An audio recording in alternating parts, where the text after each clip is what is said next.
उपसरपंच, सामान्य व्यासपीठ, इथं उपस्थित असलेले आपले सगळे प्राचार्य, शिक्षिका आणि सगळे विद्यार्थी, मुलांनो मुलींनो, खरं तर इथं यायला मला थोडा वेळ लागला, त्याबद्दल दिलगिरी व्यक्त करतो. आज अचानक आपला हा कार्यक्रम ठरला. सकाळी मला ताई येऊन भेटले आणि असा एक चांगला कार्यक्रम त्यांना करायचा आहे अशी इच्छा माझ्यापाशी त्यांनी व्यक्त केली. एक आता येणाऱ्या 2-3 दिवसात मला मुंबईत कार्यक्रम आहे, त्याच्यामुळं तेव्हा मला वेळ देऊ शकलो नाही आणि अचानक आमचं ठरलं की आज आता जाताना जर आपण हे सगळं नियोजन जर करू शकलो तर मग आपण हा कार्यक्रम आता लगेच घेऊ.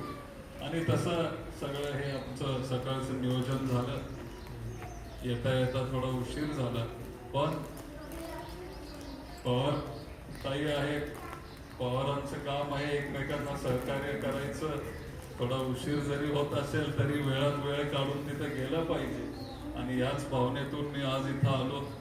आमच्या कुटुंबाचा या गावाशी खूप जुना संपर्क आहे. खूप पूर्वीपासून आदरणीय साहेब असतील, आपले सगळ्यांचे लाडके दादा असतील, त्या गावासाठी कुटुंबाने खूप काही केलंय. हे जे सभागृह आहे हे पण आपल्याला आदरणीय दादांच्या मदतीतूनच आपल्याला इथं मिळालेलं आहे. आणि मला आता सरपंच ताई सांगत होते,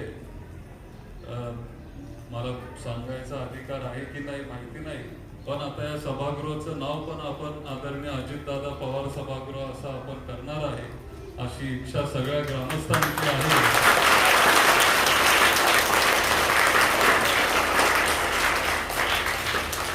मलाही तुम्हाला ते सांगायला एक आनंद वाटतो की तुम्ही सगळ्यांनी मिळून असा एक चांगला निर्णय घेतलाय. आम्हाला आणि पवार कुटुंबाला याचा फार आनंद होत आहे आणि झालेला आहे.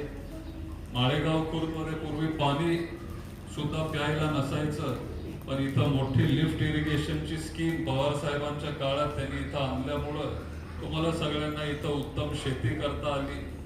साहेबांनी त्यांच्या काळात चांगलं काम केलं, तेच काम आदरणीय दादांनी पुढं नेलं आणि आम्हालाही तुम्ही सगळ्यांनी आता मदत करावी एवढीच इच्छा मी व्यक्त करतो. आज सगळी मुलं एकदम लहान आहेत, तुम्ही आता आयुष्याची सुरुवात करताय, तरी तुम्हाला हे सगळे ग्रामस्थ किंवा तुमचे सरपंच मंडळी असतील, ग्रामपंचायत असेल, आपल्या गावातले सगळे कार्यकर्ते तुम्हाला मदत करताय.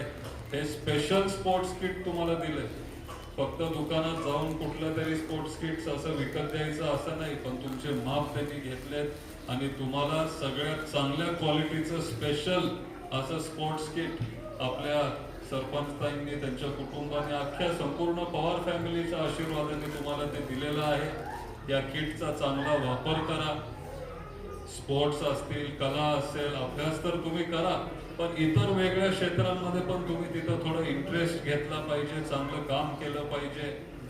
अभ्यास करत असताना स्पोर्ट्स मध्ये पण आपण पुढे गेलं पाहिजे, तब्येतीची काळजी घेतली पाहिजे, शरीराची आपण काळजी घेतली पाहिजे. या भावनेतून आपण खरं तर हा कार्यक्रम इथं आज राबवतोय आणि स्पोर्ट्सवर पण आपण लक्ष दिलं पाहिजे ही इच्छा आपल्या सरपंचांची, सगळ्या इथल्या ग्रामस्थांची आहे. आणि मला विश्वास आहे की इथली सगळी मुलं पुढे जाऊन चांगलं काम करतील.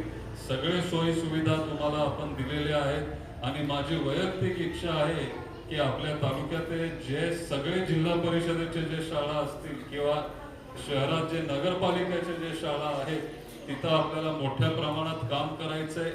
माझ्याकडून किंवा आपलं शरीर फाउंडेशन कडून जे काय मदत आपल्याला इथं जिल्हा परिषद शाळेला लागत असेल तुम्ही येऊ शकता. आपण बाहेरून काही CSR फंड आपण गोळा करू शकतो. अजून आपल्या मुलांसाठी मुलींसाठी काय आपल्याला करता येईल हा विचार पण आपल्याला इथं करावा लागेल आणि त्या पद्धतीने आपण सगळ्यांनी एक कुटुंब म्हणून बारामतीकरांनी आता इथून पुढे आपण चाललं पाहिजे, पुढे गेलं पाहिजे. आपल्या सगळ्यांसाठी एक खूप मोठा आधार गेलाय आणि त्याच्यामुळं ज्या पद्धतीचं काम आदरणीय दादा करत होते त्यांना अभिमान वाटेल असं आपण सगळ्यांनी एकत्र येऊन आपण ती कामं केली पाहिजेत. म्हणजे स्वच्छता दादांना आवडायची, आपली शाळा, आपलं घर, आपलं मंदिर, आपलं सभागृह आपण चकाचक ठेवलं पाहिजे. कुणासाठी वाट न बघता आपणच सगळं आपलं घर आणि आपलं गाव आपण साफ केलं पाहिजे, स्वच्छ ठेवलं पाहिजे. हे सभागृह असेल, आपलं घर असेल, आपलं मंदिर असेल, आपली शाळा असेल, स्वच्छ ठेवली पाहिजे. हेच दादांना आवडलं असतं आणि आपल्या पद्धतीने एक छोटी छोटी श्रद्धांजली ही त्यांच्यासाठी अशी असेल, अशीच मी इथं इच्छा व्यक्त करतो आणि पुढच्या कार्यक्रमाला जायला तुमची परवानगी घेतो. जय हिंद.